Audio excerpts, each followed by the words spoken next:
E aí, pessoal, tudo bem? No módulo de hoje, nós vamos estudar as reações inorgânicas. E depois a gente vai fazer o balanceamento de reações maiores, reações por oxirredução, tá? Então vamos lá. Reações inorgânicas, a gente aprendeu as funções, estudamos as funções ácido, base, sal e óxido, e agora a gente vai fazer reações entre essas funções, né? As reações entre esses compostos, tá?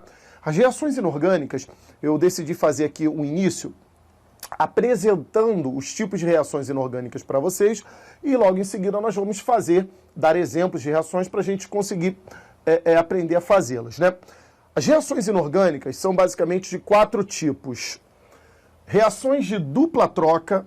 As reações de dupla troca são aquelas reações em que acontece isso aqui, ó.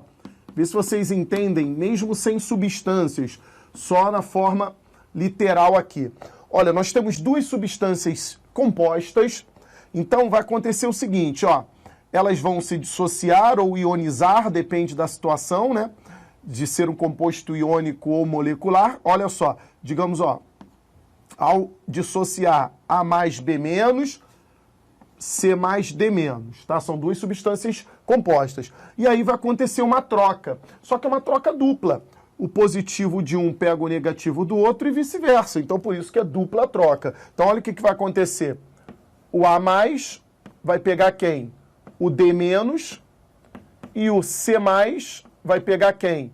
O B menos. Então, isso é uma chamada reação de dupla troca.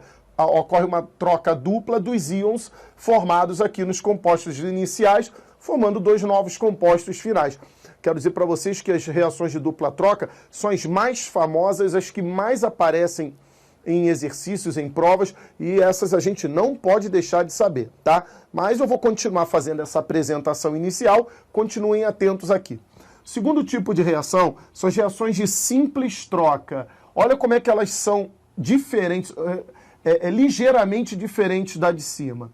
No caso das simples trocas, nós temos uma substância simples reagindo com uma substância composta. Observe a diferença, tá? A substância composta se dissocia ou se ioniza, vamos aqui imaginar B mais e C menos, e a substância simples substitui apenas um deles, ou o B ou o C.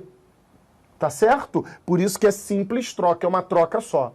Tá bom? Então, por exemplo, vamos substituir o B. Então, o A vai tomar lugar do B e fica acompanhado do C. E o B passa a ficar sozinho. Tá certo?